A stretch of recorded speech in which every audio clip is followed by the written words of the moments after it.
Hey guys, thank you so much for clicking on today's video. My name is Annalise and this is my channel where we get planty with it. So I just got a new ring light and I have that awkward thing of the ring in my glasses. It's so distracting, but I needed to have a little bit better lighting because it's a little bit later in the day. Anyway, so today I want to do a video that I think I've done maybe once before, but it's been quite a while. So I wanted to make a little list of some of the more uncommon or rare plants that I have found pretty easy to take care of and that I would recommend for beginners or people who are just kind of getting into the rare plant world. Side note, by rare, I don't mean that any of these are botanically rare like in the wild, but just that they're a little bit harder to find maybe in regular houseplant stores, probably not plants you're going to stumble across in like Home Depot or a big box store, but none of them should be too unattainable either. Trying to keep it a little bit realistic, you know.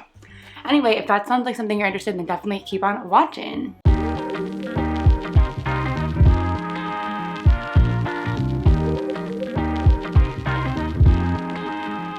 So first, it was a plant that has really grown in popularity over the past year. I mean, the availability of it alone has increased like tenfold. I've been seeing it really a lot more places now in a lot of plant stores and online plant sales, but I thought I'd include it just because I think it is still a great plant. And that is the Philodendron Silver Sword. Here's mine. So as you can see, the leaves have kind of a silvery, almost blue hue to them. When the leaves mature and reach kind of their more mature form, they have a really cool shape. I'll insert a picture of a fully mature leaf. I'm trying to mature mine, but I think you can see how big this plant is and it's in a pretty small pot. So actually in a plant tour that I'm gonna do tomorrow, I'm gonna up pot this guy and I think I'm gonna move it onto a trellis. Right now it's on 3 separate plant stakes, but that's not the point. This plant I would highly recommend because I think it's very unique. It adds a different color foliage to your home and it's been super easy to grow. And a fast grower too. Okay, next up I thought I would include an anthurium. I think anthurium are kind of notably a little bit more difficult of a plant, or at least I was intimidated by them when I first thought about getting one. I heard that they needed really high humidity and I didn't know if I was ready to commit to, you know, having an anthurium in a greenhouse or having a humidifier on it 24/7. So if you're not at that point, but you want a really cool anthurium, I highly recommend the Anthurium pallidiflorum. Here she is. So we did have a little bit of a casualty in my move. This leaf did break a little bit. You know what? I'm actually going to tape it. Do you guys ever do that? I'm not taping it so that the leaf can actually heal, but I'm just worried that with like movement, it's gonna rip more. So I'm taping it more so it does not rip anymore. I have seen crazy things though of people like taping a stem that's broken and the stem will heal itself, which is pretty cool. Okay, yeah, so now it's moving a little bit less. I literally just put a little piece of tape back there. It looks kind of silly, but you can't tell from the front. Anyway, this is the Anthurium pallidiflorum. It has these beautiful, long, strappy leaves. This is the newest leaf that it put out, and I just noticed today it's actually getting ready to put out another new leaf right there, so very exciting. This guy just sits in regular room humidity, and you can see there's no yellow or brown tips, nothing like that. I do have it in leca, but I'm sure it would be fine in any medium. So I would definitely recommend this anthurium if you want to kind of get started in the genus, but not something that has too many care needs. Okay, next up is a plant that I think I've talked about probably a few times because I've just been loving it. I have heard from many people that this plant is so much easier than other plants that are similar to it, but I think I didn't fully believe it until I experienced it myself. So this plant is actually a cross between the melanochrysum and the varicosum, both plants that are very moody, high need, difficult, and have a lot of issues. But this plant, the cross, which is the Philodendron Splendid, is for some reason so easy. It doesn't make any sense. Here is my latest Splendid leaf. She did get a little bit beat up because she was unfurling and shipping, so there's a teensy bit of damage on the leaf, but nothing major. These are some of the previous leaves. You can see here. So stunning. The backs do have a little bit of a tinge of red from the varicosum. So this I actually got as a 2-leaf cutting, these 2 leaves down here, from a friend in a plant trade. And right away you can see it started shooting out really big leaves. Typically when a plant is growing back from being cut, the first leaves it'll throw out are a lot smaller, but this guy got right to it, which is awesome. And it has no problem unfurling the leaves. One problem issue with the melanochrysum is the leaves will get stuck in the sheet and then they'll rip or have some other issue. Have not had this issue with this plant at all. Doesn't have any special humidity, sits in this room, which is at I think it's in the low 50s right now. That's without a humidifier running. It's just starting to be summer, so it's a little bit more humid. But yeah, I definitely love the Splendid and highly would recommend that. I think I want to chop this guy back soon because it's a little bit awkward. It's really tall, and I think it'd be cute to have like a full pot of this on a pole or something like that. Maybe a plank. I don't know yet. That might be in the plant chores. We'll see if I get to it this week or not. I want to include one more philodendron, and then I have a Monstera and one more other genus for y'all. The other philodendron is a Philodendron Florida Ghost. What I've been loving is I've been seeing these pop up in so many more places recently and so much more affordably, which is great. I think it's because they grow pretty quickly and they're super easy to propagate, so they really should be available. I don't know why they wouldn't be. But yes, this is the Philodendron Florida Ghost. So the way it works is the new leaves come out with this kind of white coloring, and then over time they fade down to green. So you can see this one's a little bit more faded down, and then eventually they will be full green leaves.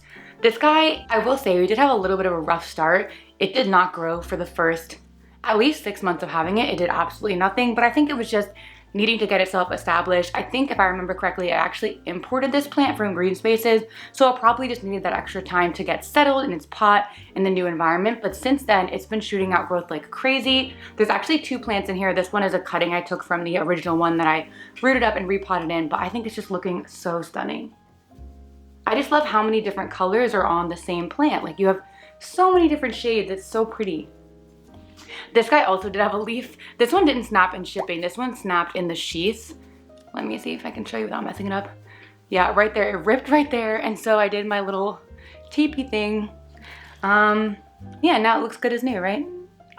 Not really, but it's better than it flopping around and ripping all the way off. So Philodendron Florida Ghost would highly recommend. So I, of course, have to include a Monstera because I think Monstera are amazing. I think a lot of people get into rare plants initially from the Monstera albo, or at least I know that's one of the ones that I first saw that made me into the rare plant genre. I don't know. Comment down below if you feel the same, that Monstera albos or Monstera Thai constellations kind of got you into it, maybe. Anyway, I want to show Monstera that's different from those because I think everybody knows that the albo, the Taikon, they're relatively easy care. I know a lot of people have issues rooting the albo and people have issues with root rot on the Taikon, but one that I found to be so easy and so rewarding is the Monstera Standleyana Aurea. So this plant has beautiful yellowy variegation, if you can see on that leaf.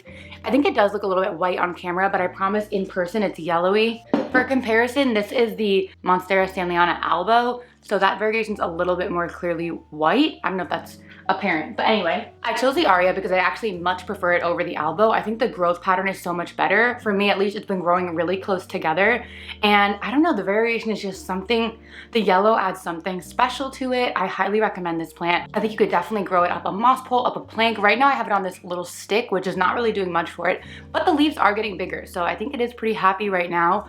I just have it living in sphagnum moss and it's thriving. So if you want kind of a cool Monstera, I would actually say go for the Aurea before the albo. Little caveat though, I know the Aurea is a little bit harder to find and more pricey, but I do think it's pretty worth it because they grow really quickly. I got this as a single leaf cutting, and you can also see the initial leaf I got it as really did not have much variegation on it. And then over time, it just produced more and more variegation and grew so quickly. So highly recommend this dude. Okay, we got one more plant today that is a different genus than I've talked about yet, which is the Homalomena.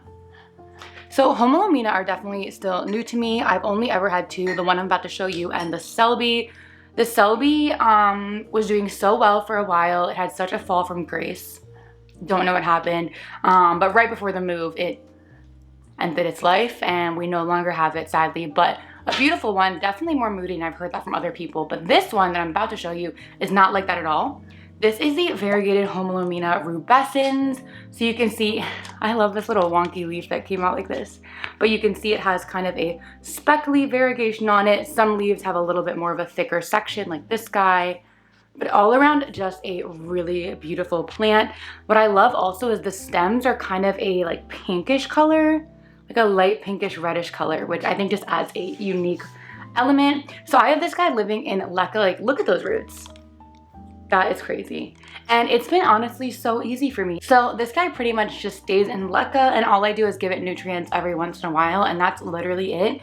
I think all 4 of these bigger leaves up top are brand new since I got the plant, and it's looking so good. I'm contemplating putting it on a pole, although actually I don't think that'll be useful because as you can see with the growth pattern, there's not really aerial roots or anything yet that would attach to a pole, so I guess it does not need a pole yet, but highly recommend this plant. I think it's very unique. It has that beautiful variegation and speckling that I know we all love, and it's pretty easy care. Okay, so that's gonna be it for my uncommon and rare. Oh shoot, no, I have one more.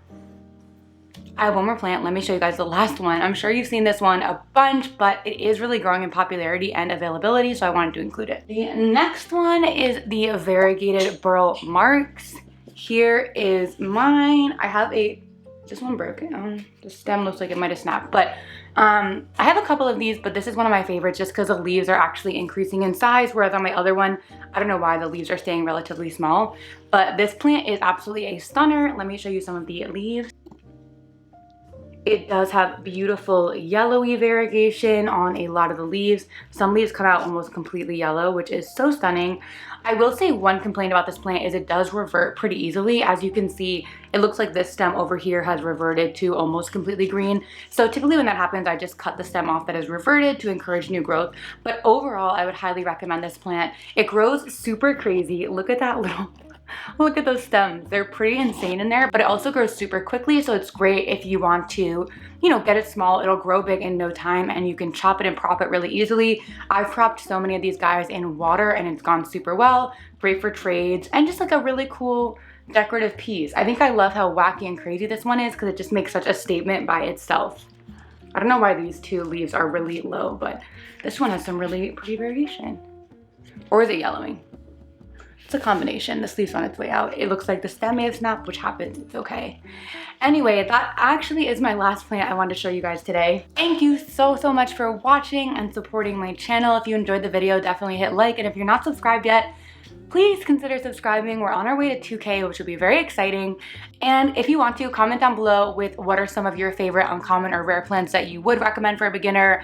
I know, or I'm sure we've all gotten plants when we were first starting out that were a little bit more expensive, a little bit more on the rare side, and turned out to be a disaster. I've definitely had a lot of rare plants that I killed because I just did not know what to expect and what I was getting myself into. So I wanted to create this list to kind of help some newer plant people out, or people who are just getting into rare plants. So comment down below if you have any suggestions. And thank you so much for watching. Really appreciate you guys, and I'll see you next time. Bye.